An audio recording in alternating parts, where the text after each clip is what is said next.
can you believe that 2017 is just about over? We're going to do a quick one for you right now, kind of trying to figure out what time works best. So, if you like the longer form, I can not speed these up quite so bit.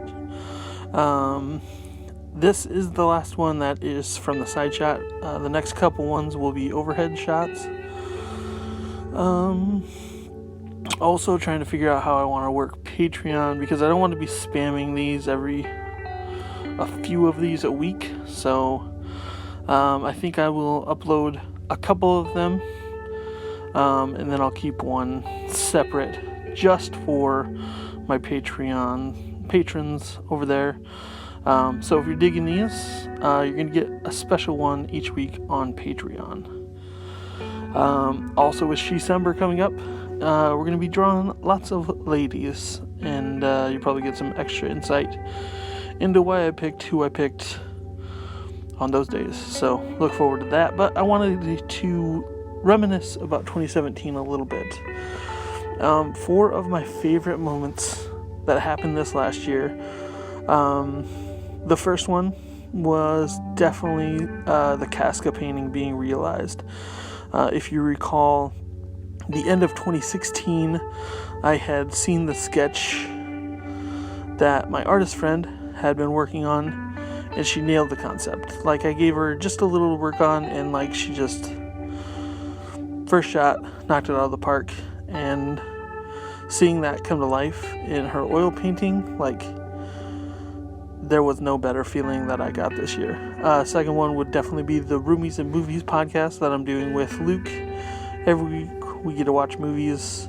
It's not only filling my creative jar, it's giving me a lot of story ideas, what works, what I kind of want to stay away from, as far as storytelling and pacing and stuff like that. So it's been very crucial going forward with my art career. Piggybacking off that a little bit, Samurai Jack. Finally getting that 5th season and coming back after a decade and a half, I think it was. Maybe only a decade, but like, one, knocked it out of the park with those first 9 episodes.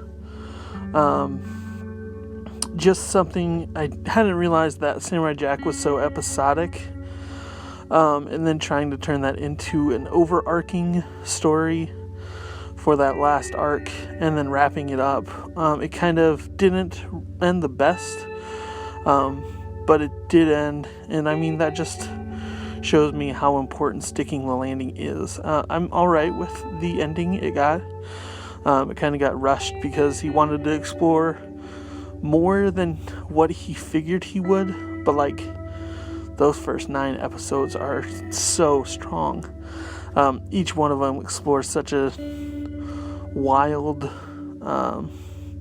aspect from Samurai Jack and that storytelling just premise. It's so wild. If you haven't checked out the last season of Samurai Jack, if you haven't checked out any of the Samurai Jack, go back and watch that, because such a beautiful show and such a beautiful aesthetic. Like, I have very little I can say bad about that show, because it's gorgeous through and through.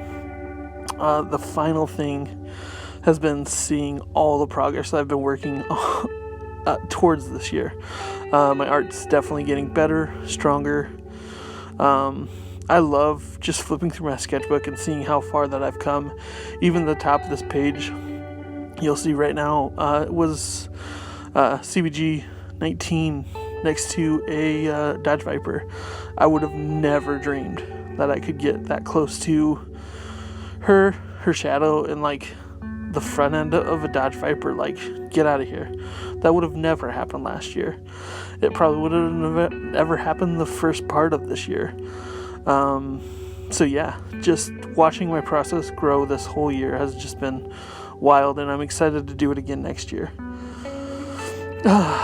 With that being said, if you want to follow along, I'm in the process of restructuring Patreon right now.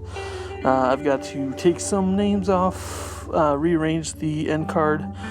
So if you want to get on that end card, you have a little bit of time to get on there. and I will check you out in the next video. Thanks for checking these out and being part of my process. Thanks.